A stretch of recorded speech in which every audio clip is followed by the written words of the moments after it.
Hi everyone, the weather here in New Zealand has been absolutely fantastic for the last few weeks. In this update, I do another flyaway to the southwest corner of the South Island here in New Zealand. I get out and practice on some backcountry airstrips and have just an absolute ton of fun there. And also in this update, one thing I was really excited about was here at my home airfield of Ashburton, they've mown a short strip for me to go and practice on. The airstrip is 100 metres long by 4 metres wide, and I've done hundreds and hundreds of landings. I've videoed a lot of them and I'll add them in this update. So last week we had a great weather opportunity to get away for a night, so I took my wife Sarah and we fueled up the Bearhawk and headed down to Haast. Been down there a couple of times. It's just about 1 hour and 5 minutes flying time from where I keep the aircraft hangared in Ashburton, so not too bad a flight. It's very, very scenic, and it's right on the edge of Fiordland National Park down in the south part of the South Island.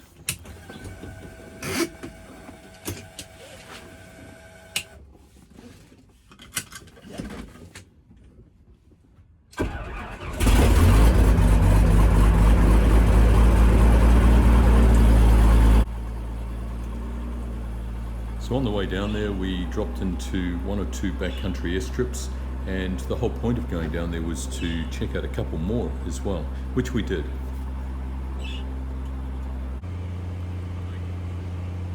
So on the way down, I dropped into this airstrip that my friend Jonathan showed me about a month ago.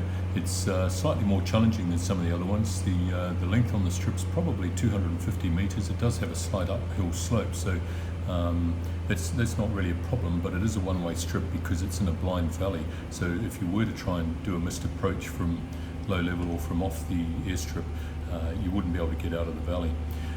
The valley itself is very tight, and that provides a bit of a challenge, and I've been thoroughly enjoying it. So I've been practicing in there on days with little or no wind and clear skies. So I'm just coming out of the downwind position here onto the right base. It's a very tight circuit that you're flying because you can't get far enough away from the strip, and I've made a few markers on these hills for when to commence my turn. So in the position here on the right base, you can't actually see the airstrip because it's blocked by your wing, and certainly even more so during the turn. But just about to start the turn to the right here, and I'll line it up with a peak. Once I've turned on the finals, there's a peak in the background that I can line up with and then start looking for the wheel tracks. There's a swamp underneath me, so you don't want to touch down too early, but as soon as you clear the swamp, you can put the wheels on, and it's just a case of making sure you're in the wheel tracks so that you don't go through the reeds and into the long grass.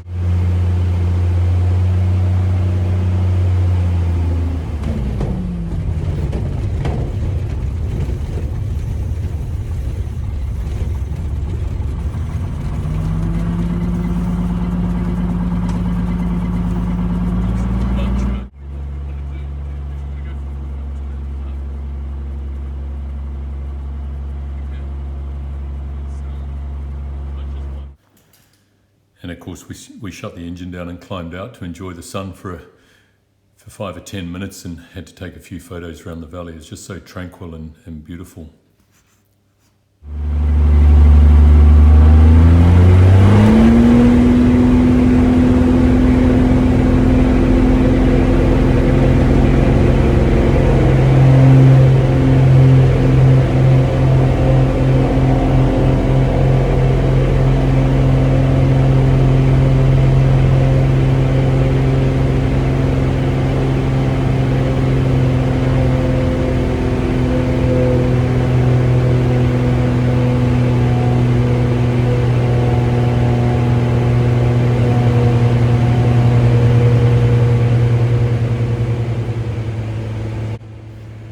The South Island's got a lot of these braided rivers around. They're great to follow through the valleys. There's farms tucked away, a lot of high country sheep stations in the South Island, and it's just magic to get out there in the valleys and fly around and just take in the landscape.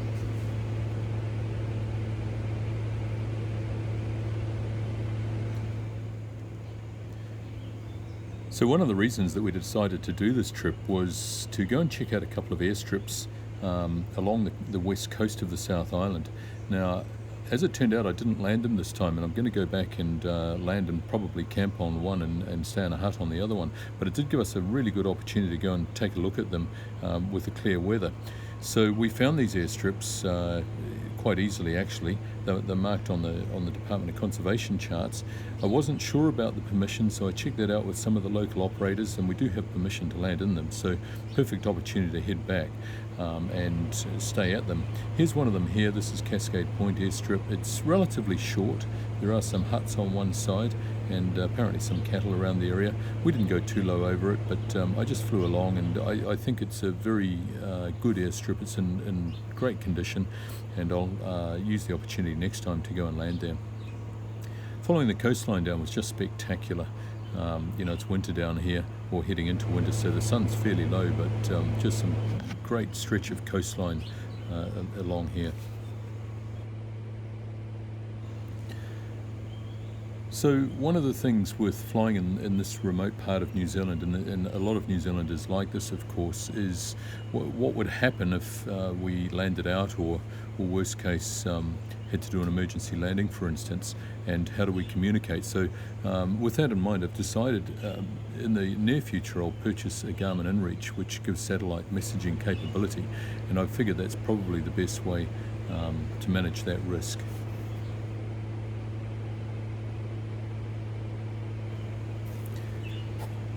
So I'd seen a few YouTube videos of an area down here called Gorge River. Now, if you're interested in this sort of thing, it Googles very well, and a young chap has done a number of videos on growing up at this place called Gorge River, which you'll see shortly. So I really enjoyed watching his videos. There's a guy by the name of Robert that has lived there with his wife since the 1980s, and they have their own house there. It's next to a Department of Conservation tramping hut, and it's got an airstrip. So this was one of the reasons that I wanted to come down and take a look. It's just a spectacular part of the world. I was unsure about the condition of the airstrip or whether I had the capability to fly in, so on this trip I didn't land there. I've since talked again to one or two of the locals, and I'm allowed to fly in there. We've got permission to do that. Apparently it is a wee bit tight. There's some erosion on the airstrip, some coastal erosion, but knowing that, should be able to manage it quite well. And you can just see it coming into sight here on the top of just above the aircraft cowling. So what we did is we flew past it and got a really good look at it. You can see the erosion just on the coast about 2/3 of the way down the airstrip. And we then circled around and came back over it. It's quite funny because the chap Robert was actually standing outside waving. He'd obviously heard our engine and was standing outside waving. So I've been told by the local pilot that operates out of Haas that next time to bring some milk and a newspaper for him, and apparently they're very, very hospitable, and apparently the tramping hut is in good condition there as well.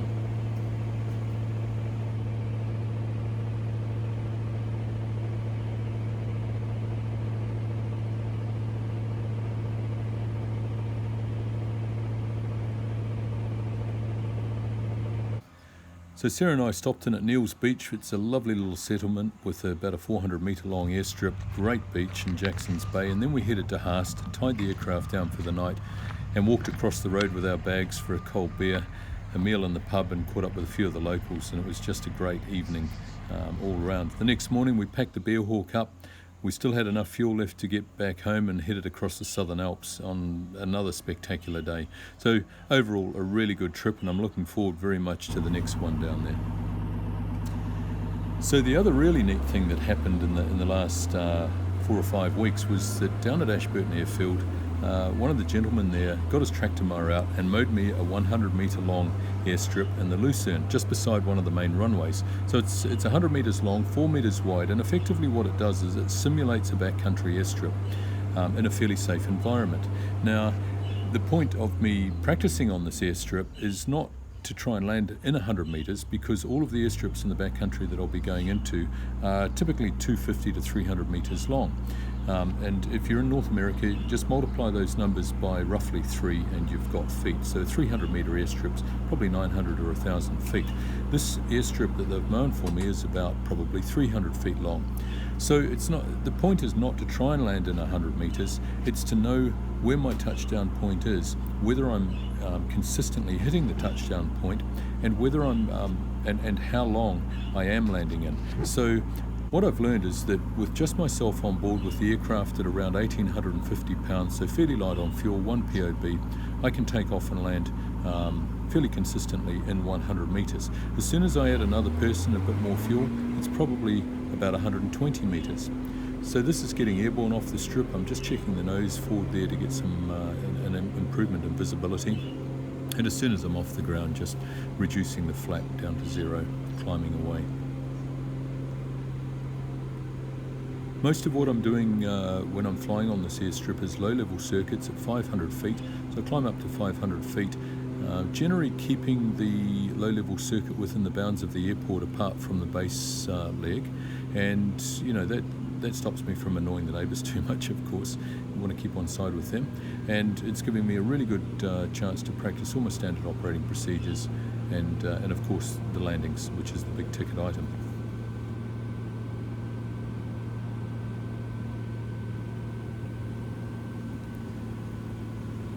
So this is in the late downwind stage. I'm going to pass just past the end of the houses and then turn onto a left base.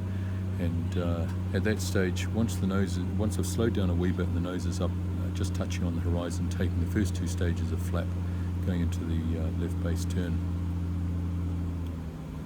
Usually at around the base leg or turning onto finals, I do my landing checks, which is the mixture pitch, check the brakes are off and fuel pump on.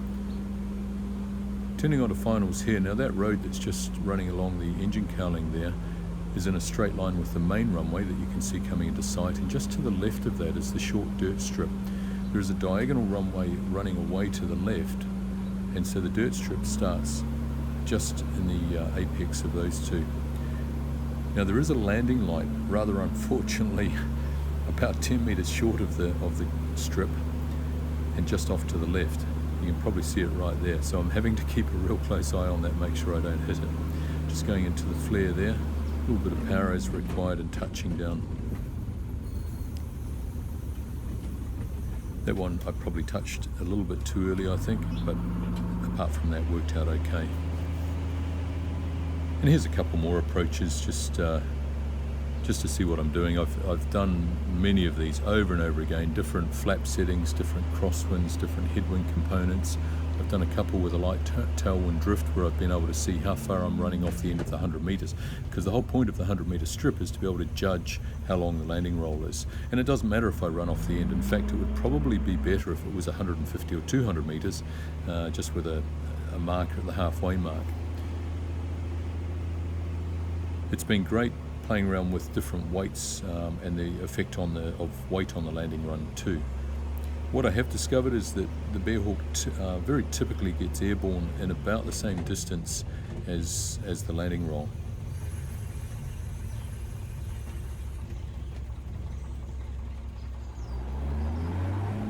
This clip here, you can see on the left-hand side of the frame the elevator through the window.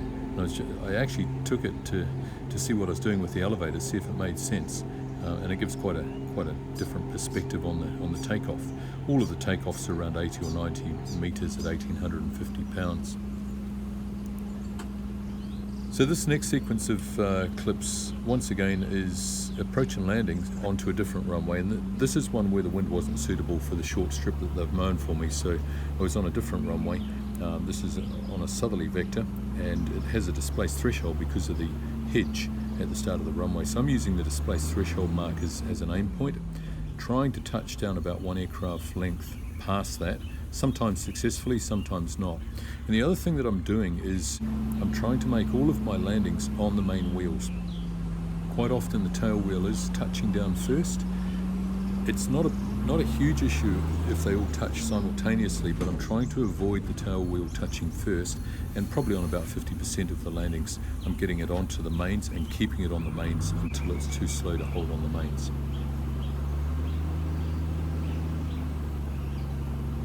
In these landings on this particular day, what I was doing was bringing the airspeed back below 50 knots. So my typical approach speed would be about 50 knots, and on these ones on short finals I was reducing to around 45 knots. What's quite interesting is if I get below 45 knots, say back to about 42 knots, the tail wheel nearly always touches first. It's very difficult to prevent that from happening. At 45, 46 knots and 1,850 pounds landing weight, I can actually wheel it on every time. Now it's not a nice wheeler landing. It's quite abrupt, quite agricultural. If I want a nice one, then I would come into the flare at 55 knots, and you get a beautiful landing that way, which is how I would do it at say 2,300 pounds. But if you're light and you're operating on a short strip in a STOL approach, well, this is a very good way to do it.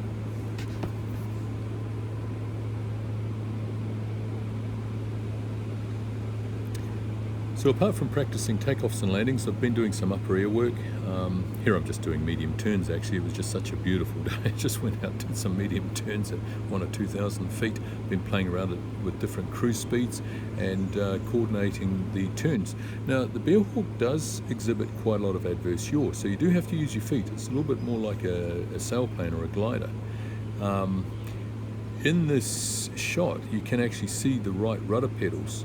And just coming up here, I actually do some rolling there without coordinating with rudder pedals, and so you can see they're rolling to the right, the nose going to the left, and vice versa. That's adverse yaw. And then of course when you coordinate with the rudders, it stops the adverse yaw. Doing steep turns or maximum rate turns in the Bearhawk, quite straightforward. I've been playing around with doing them at various airspeeds, and of course if you ever use a max rate turn in anger, you probably want it at a lower speed, higher power setting, and reduce the radius of turn.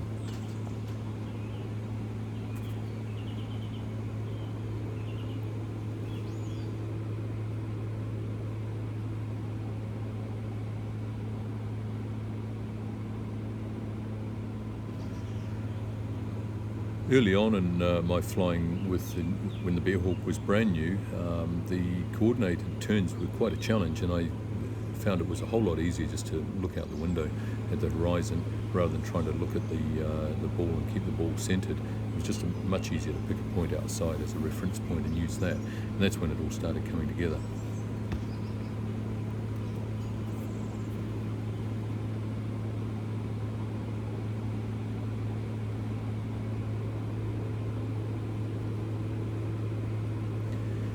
So the next clip shows a stall with a right wing drop, which was very typical, and for quite a few hours I noticed that whenever I stalled the aircraft at altitude, of course, the right wing tended to drop.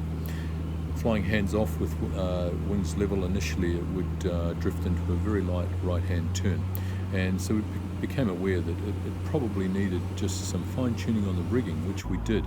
And now it flies very well hands off. It'll hold a heading for about a minute, and the stalls are very, very symmetrical now.